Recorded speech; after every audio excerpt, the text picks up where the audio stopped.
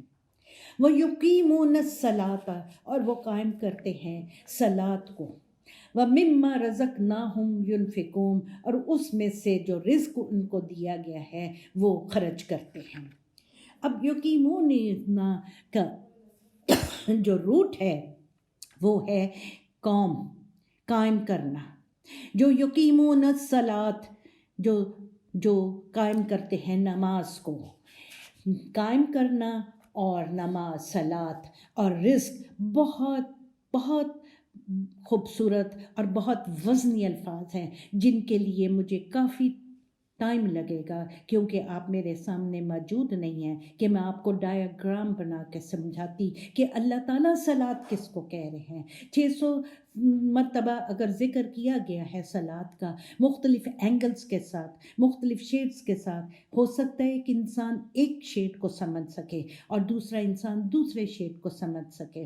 اور رزق اور قائم کرنا اور صلات اور ینفقون کھلا رکھنا جو ہے، انشاءاللہ ہم کل کی کلاس میں، کل کے سیشن میں انشاءاللہ تعالیٰ دوبارہ اس کو سمجھیں گے۔